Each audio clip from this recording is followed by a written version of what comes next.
All right, guys, we are back live again. We have the legend himself. There you have Marty Brennaman and his lovely wife, Amanda. How you guys doing today? Good. We're How are good. you? How are you doing? I'm having a blast out It's here. a festive time. It here. is. Hey, it's Reds Baseball's opening day back. Eve. Exactly. I mean, nothing better than this. No, I've said this.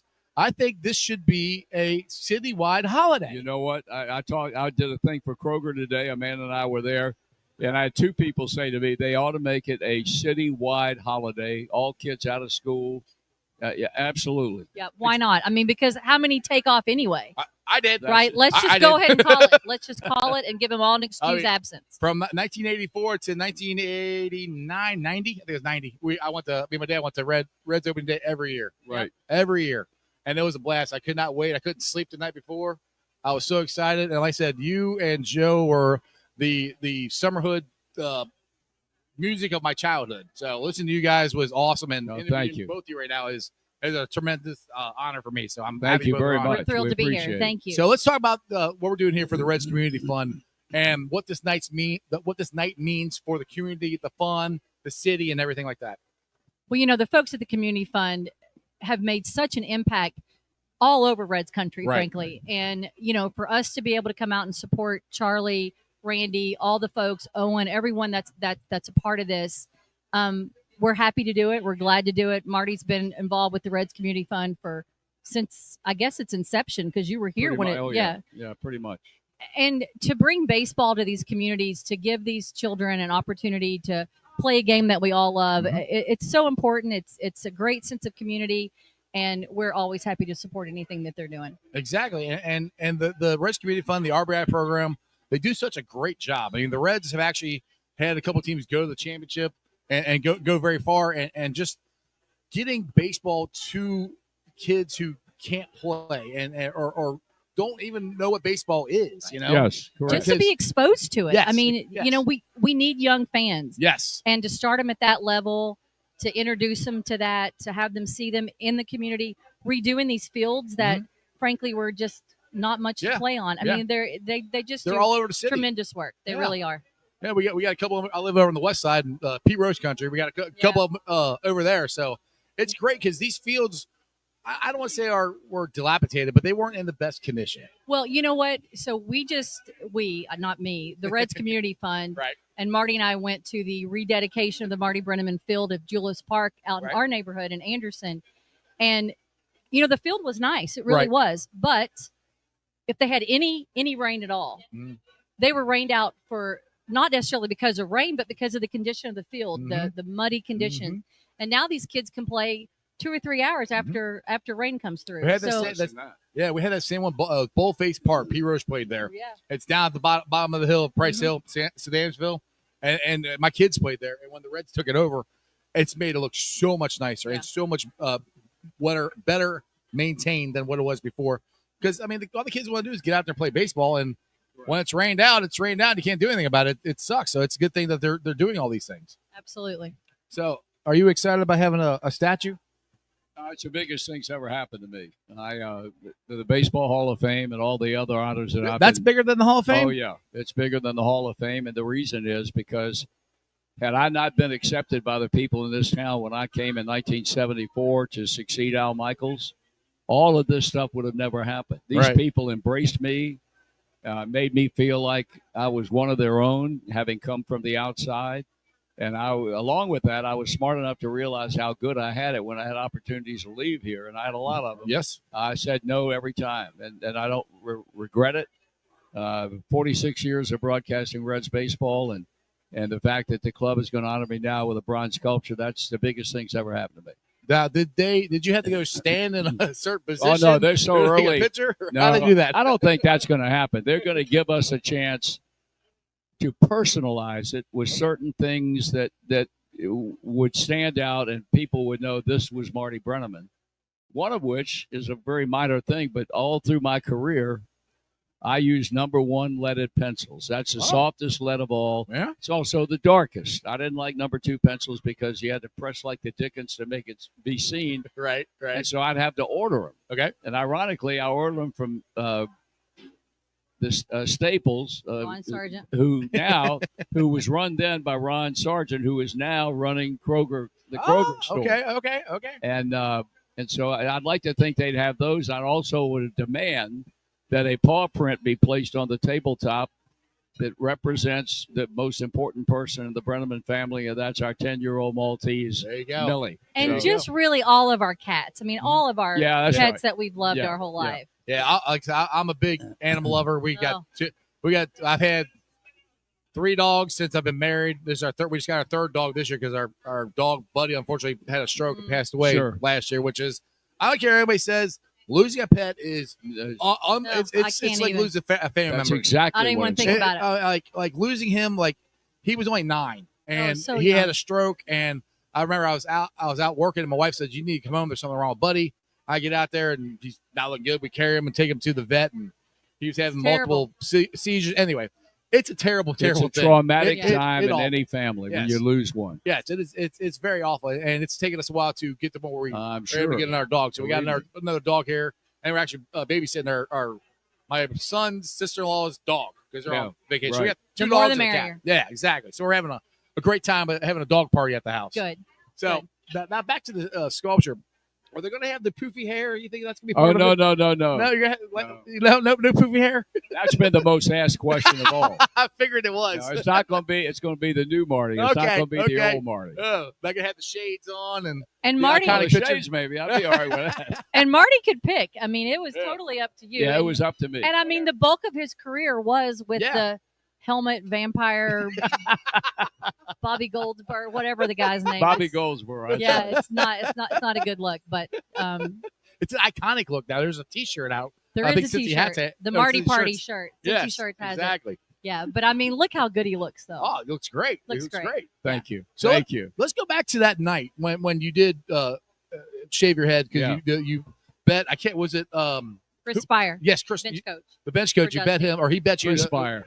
The Reds won 10 games in a row. Yeah, we were on the plane on a Sunday afternoon after a 3rd game of a series here at Great American Ballpark, and the Reds had swept the series. And I don't know where we were going, but Chris Spire and I were talking in the plane while they were loading the luggage on, and he said, this team's got a chance to win 10 games in a row. And I said, no, it doesn't. And he said, well, why would you say that? I said, they don't hit consistently well enough. They don't pitch consistently well enough. They can't do it. He said, what would you do if they did? And I said, well, I don't know. I have no idea. He said, would you shave your head? I said, hell yeah, I'd shave my head. So now we fast forward from that early May conversation to the end of July. Mm-hmm. And we went into, I had no recollection of that conversation. You forgot about it. We go into Denver to play the Rockies on a Friday night. We'd won 7 in a row. Won Friday night, win Saturday night, and Sunday. And Amanda was with me on the trip. And Sunday, we're packing up to leave. We're coming back home, and we get all packed up. And then I go to the ballpark and walk into the clubhouse, visiting clubhouse at the ballpark, and guys were acting crazy. I'm standing there looking at me, and I'm looking back at them, but I have no idea. I'm looking around, and Chris Spire came up. He said, what do you think? I said, these people are crazy. What's going on? And he said, you don't remember? I said, remember what? He said, the conversation we had on the plane back in May when this club was playing well. I said, stop. He said, you remember now? I said, yes. He said, if they win today, that'll be 10 wins in a row. Will you shave your head? I said, I told you I would, and I will. And they beat the devil out of me. Oh, yeah. And so we come home. And then that Friday night, they were going to honor me on Friday night anyway because it was my 70th birthday. Right. And I had a jersey with Brennaman in 70. Yep. But then we evolved into my head being shaved at the end of that game against the Pirates. And the place was full. Yes. And I had my own barber down there to do it. And Amanda was down there. Jim Day emceed the whole thing. He did. Yep. And they shaved my head. And it was the most impactful day of my whole life. I mean, no longer did I have to worry about hairspray and hair dryers and all that other stuff. So it's the best thing. And I got introduced to the Dragonfly Foundation. Yes, I was going to bring that up, yes. With the little girls that were bald-headed. Mm-hmm. And when I finished getting my head shaved, I got up and embraced all three of them and each kissed each one of them on the top of the head. And it was just a special night for me. It really was. It was a very special night. And I mean, how'd you feel about it? Were you bugging him to get rid of the hair, change the style? For years. So I told him, I said, if you would cut it, it would look like you have more. And he did not believe that, as most men, contrary frankly. to what you said, it doesn't look like I had more now. Yes, it does. Your hamburger bun is less prominent. Hamburger. That's what it is too. Because you could see through it when it was like all Pete Rose poofy. said, you used to have. He said you got a hole in your head. Yeah, That big bald spot. big on hamburger bun. So yes, I told him for years. I mean, but we don't listen. And Well, most men we don't. I mean, No, my I wife mean- does. I don't listen either. So, I know we're trying to just do what we think's best for you. We truly are. But Exactly. so the guy that he's taking his picture. Yeah. The guy that cut his hair was the guy that did my hair at the time too.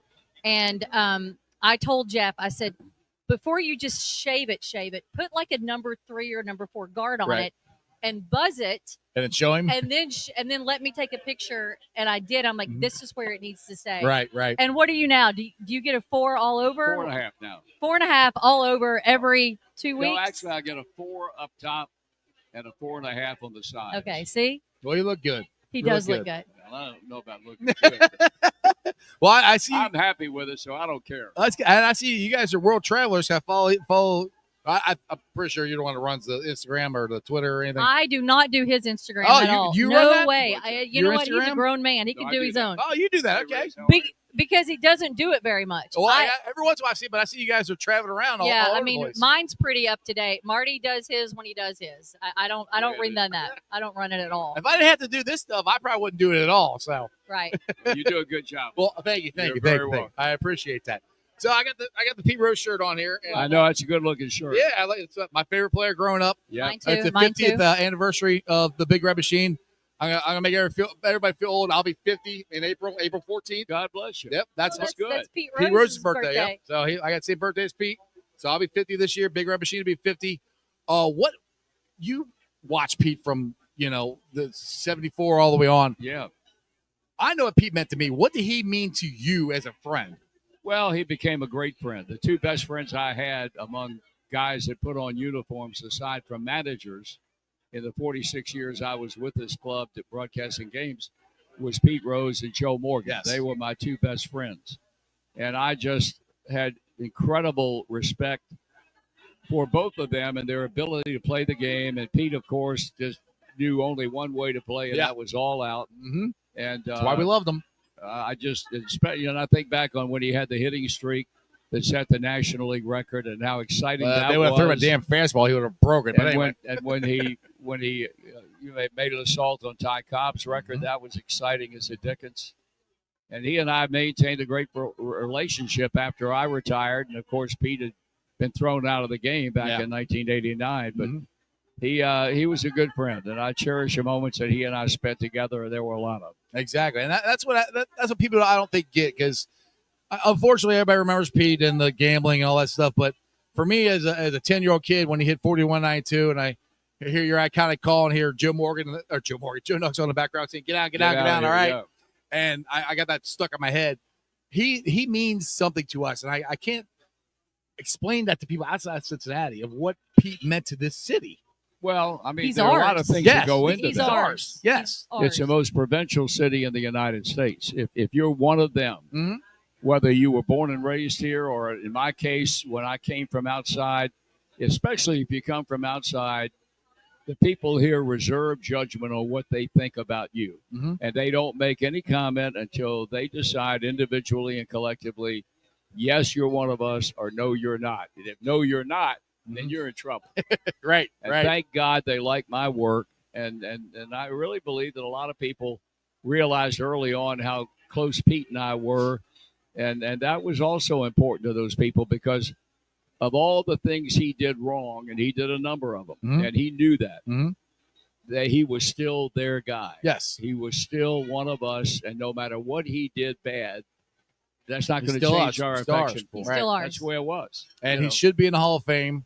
And it's Well, a I think travesty you're that going he's to not. see him go there now, but he's not which around to I know enjoy that it. was the It's thing. a travesty. that would It's irritate- literally, it's criminal what they're doing. I mean, it's irritating. That's what he kept saying that they're going to put him in when he passed away because they're like, well, it's a lifetime ban. I was like, but geez, he somebody got those hits. That's right. I mean, Exactly. he's got more stuff in the Hall of Fame than almost anybody. You're and right. He used to say if he committed murder yes, in the middle of Cincinnati, That's right. he would have been out before this lifetime Yeah. ban. You Yeah. know, 30 plus 1989, years long time ago. is a long time. yeah, it's ridiculous. I mean, I hate to say it, Shohei Ohtani, say what you want. He blamed his interpreter and I know. He got walked away. walked away with it. So I mean, Right. it's just annoying, and it's something we're going to have to live with. I will be happy he goes in, but I will also be sad because he's not here to I know. enjoy it. That's so right. that's the Exactly. part that kills me.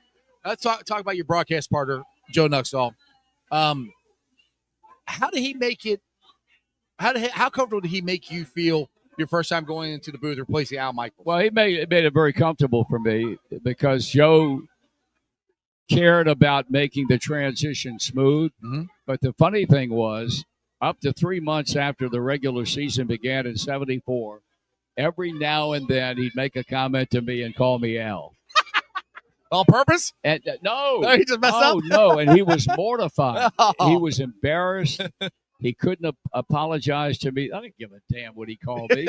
Didn't make any difference to me. And I Right. understood the predicament that he was in Right. because he and Al were close It's a habit. too. Yeah. And he would just be so embarrassed by it.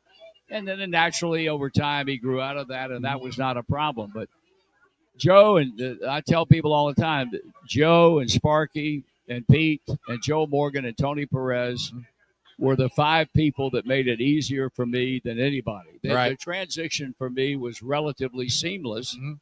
because of them. Right. And all of those guys said to me, you need anything from us, don't be afraid to come up and ask because we want you to be successful.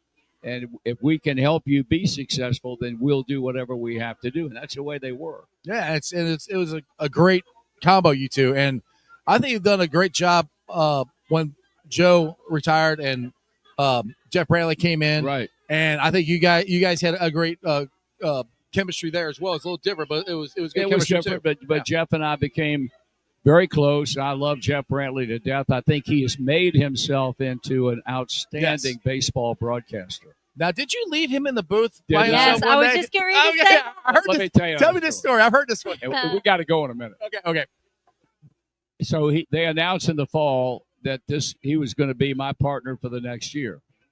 So in January, he and I had occasion to talk to each other on the phone. And I said, by the way, have you listened to any tapes? And he said, what are you talking about? And I said, you ought to listen to some tapes and listen to guys that are broadcasting baseball and listen to their Their cadence and yes, their, the cadence yeah. and the whole night. He You said, had to describe it. Yeah. he said, I'm good. I said, so you haven't listened to any tapes? He said, no, I'll be fine. Don't worry about it. He said, I played the game. I was waiting for that line. I said, okay. So now we go to spring training, and the first game we played was in Bradenton, Florida against the Pittsburgh Pirates. Mhm. And I come on the air, and I introduce him, and I set him up, and we talk about the team.